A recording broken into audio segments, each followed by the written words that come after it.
Ya, di Reskrimum dan di Reskrimsus ya.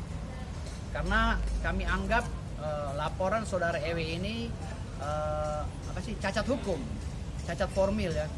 Kami anggap ini terlalu dipaksakan. Tidak ada proses-proses yang mengedepankan hak-hak hukum klien kami ini seperti somasi terlebih dahulu agar terciptanya rasa keadilan. Namun ini terkesan dipaksakan, ada terlalu tendensi dalam hal ini, terlalu tendensius.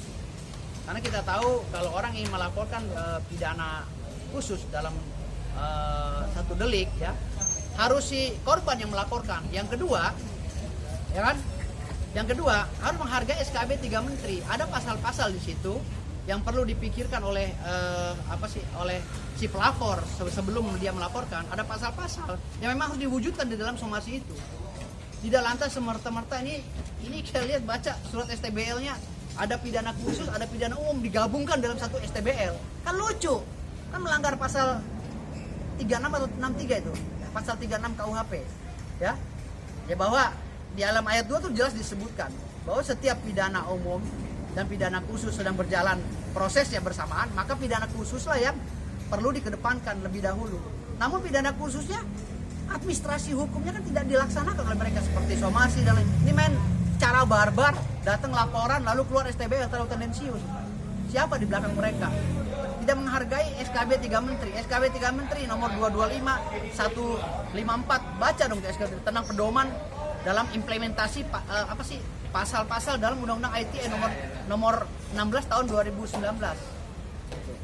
Teh, apa yang dirugiin nih Teh? Yang dirugikan dari itu Teh sendiri? Dirugikan udah jelas kita sangat rugi sekali ya, karena kita dibully aja gitu, udah Bully di dunia nih, bukan di ini lagi gitu. Udah kita ninggalin anak, keluarga gitu. Dan saudara EW pelapor ini juga tidak hati-hati dengan saksinya nih, namanya saudara IM ya. Apa saksi itu? Saksi. Dia menyebarkan video seakan-akan klien kami ini sudah akan menjadi tersangka. Dengan PD-nya dia mencaci maki tanpa diblur, tanpa disebutkan inisialnya, ditegas jelas ya. Tempe mendoan ya, atau di dalam live mereka itu kami sudah ambil semua bukti-buktinya. Di dalam live mereka itu tanpa tedeng aling-aling mereka menyebut dengan jelas nama Tiara Marlene ya. Dan mereka juga menyebar foto STBL, surat tanda bukti laporan dari Polda Metro Jaya ke media sosial. Akhirnya mencemarkan nama klien kami. Nah, itulah bahan kami untuk melapor balik. Gitu. Karena itu ada pelanggaran di situ yang jelas-jelas telah menjatuhkan harkat dan martabat klien kami sebagai artis papan atas. Ini artis papan atas loh itu. Jangan salah. Tiara mulai diserang juga headsetnya sama bukan diserang lagi, udah banget. Cuman kita abaikan aja, yang penting kita ikutin apa maunya mereka, kita ikutin aja. Dan ingat, kedatangan kami ke sini bukan memenuhi panggilan ya. Iya. Bukan memenuhi panggilan, tapi melayangkan protes. Artinya melayangkan protes, catat ini, bukan memenuhi panggilan.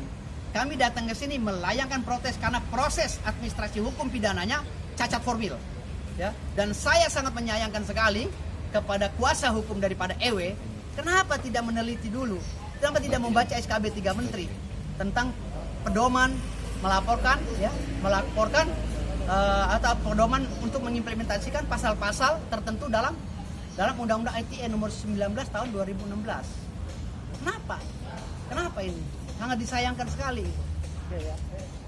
Sekarang mau konsultasi dulu untuk kembali melaporkan. Iya. Kira-kira apa yang akan diajukan Bang? Kami konsul dulu, sekiranya materinya kurang kami akan kembali lagi besok. Hari ini cukup itu aja dulu, kami melayangkan surat. Kita persiapkan. Ya, bukti-bukti sudah kami persiapkan. Mungkin nanti setelah konsul baru Iya, jelas oke. ya. Terima kasih ya. Permohonan perlindungan hukum kepada pihak Polda Metro Jaya, khususnya Kapolda Metro Jaya. Ya itu Mbak Tiara. Mbak Tiara. Iya. Jadi hari ini rapat. Biar masuk TV. Kan kita kan pansos katanya. Iya. Jadi hari ini kita ingin memberikan surat kepada Kapolda Metro Jaya terkait laporan saudari Ewe ya terhadap klien kami ini, Tia Marlin, yang kami anggap cacat hukum, cacat formil. Maka kami ajukan permohonan perlindungan hukum dan keberatan atas laporan tersebut karena tidak relevansi, sangat tidak profesional kalau menurut kami, sangat tidak profesional dalam melakukan proses administrasi hukum baik yang saat ini sedang berjalan maupun yang kemarin mereka bicarakan. Berarti hari ini bukan pemanggilan Bang ya jatuhnya Bang? Pemanggilan, tapi kami tidak memenuhi itu. Oh. Kami hanya mengajukan surat dan kami akan membuat laporan balik ya, rencananya. Tapi kami konsul dulu dengan pihak cyber dan reskrim lainnya. Kak Tiara, gimana Kak Tiara? Selama ini apakah pernah ada komunikasi dengan pihak IM sampai saat ini? Dari komunikasi. Udah, kalau Abang mau masuk dulu nanti baru jelaskan. Ini dari sedikit tambahan kali ya dari kami bahwa ini kan masuknya di dalam ranah hukum pidana dan masuk di dalam kategori delik aduan. Nah, yang seharusnya yang melakukan pelaporan itu terhadap klien kami itu harusnya kan orang yang merasa diri dirugikan atau korban. Yang menjadi pertanyaan adalah ini saudara Ewe ini siapa gitu? Keluarga bukan, orang yang merasa dirugikan bukan. Ya kan artinya dia ini kan bukan korban dong. Nah, jadi menurut kami ini orang pelapor ini kok di luar kapasitas gitu loh. Kapasitas dia ini sebagai apa gitu. kapasitas. Ya jadi terhadap hal tersebut ya kami akan melakukan beberapa tindakan hukum baik itu kepada kuasa hukum pelapor maupun pelapor ataupun pihak kepolisian. Jadi seperti itu sih. Karena sama sekali relevansinya nggak ada gitu. Mereka itu melaporkan klien kami ini, apalagi di dalam surat laporan dan surat pemanggilan itu ditulis pasal-pasal yang termaktub dalam undang-undang hukum pidana ya, yang umum dan khusus gitu. Artinya di sini sesuai dengan amanah pasal 36 KUHP bahwa setiap perkara hukum pidana yang sedang berjalan bersama dengan hukum pidana umum dan hukum pidana khusus yang sedang berjalan bersamaan, maka pidana khususlah yang harus dikedepankan. Namun kalau ingin mengacu pada pidana khusus, apakah mekanismenya sudah benar? Kan ini tidak menyalahi aturan itu. Tidak sesuai dengan SK 3 Menteri ya, SKB 3 Menteri nomor 229 atau 225 ya, kalau nggak salah, dengan nomor 154 tentang pedoman penerapan Undang-Undang ITE nomor 19 tahun 2016. Nomor 16 tahun 2019, sorry. Nomor 16 tahun 2019. Jadi ini yang kami sesalkan gitu loh. Kenapa bisa diterima laporannya sementara klien kami saja disomasi aja belum. Walaupun ya memang somasi itu di pidana umum tidak begitu dibutuhkan lah gitu menurut. Tapi kan sekarang ini ada SKB 3 Menteri dan polisi juga nggak mau capek. Mereka itu nanti diulang lagi laporannya karena kesalahan, akhirnya polisi pun disalahkan. Jadinya nanti antara kuasa hukum pelapor dengan ini jadi tidak enak dengan pihak kepolisian. Makanya untuk menghindari hal seperti itu, makanya diadakanlah peraturan yang walaupun belum tertulis, tapi kalau kita mau melaporkan tentang pelanggaran undang-undang ITE berdasarkan SKB 3 Menteri itu, ya harus disomasi terlebih dahulu biar tidak dua kali kerja. Ini bukan burung yang mau ditangkap-tangkap, mau diinikan gitu kan.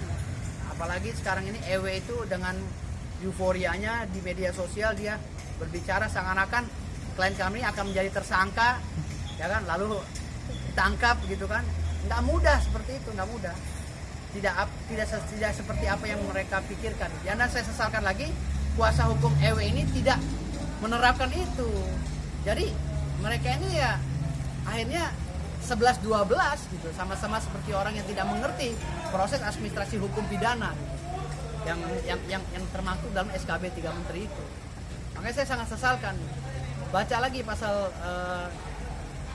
36 kalau salah ya, itu KUHP pasal 36 ayat 2. Kan kalau pidana khusus dengan pidana umum sedang berjalan, itu tidak boleh bersamaan, apalagi ini ditulis 310 311-nya ada di surat STBL, surat tanda bukti laporan. Ada juga pasal 27 28. Sementara pasal 28 ayat 2 itu khusus untuk transaksi jual beli online. Jadi ini yang ngapain? Dia nggak ada urusan dengan jual beli online. Mau jual apa? Hah? Mau jual orang hamil? Hah? Mau jual apa? Mau jual tampang? Enggak kan? Ini lucu nih. Ini kuasa hukumnya juga lucu jadinya kalau menurut saya. Gitu, nggak hati-hati dalam menjalankan ini gitu. Saya rasa itu.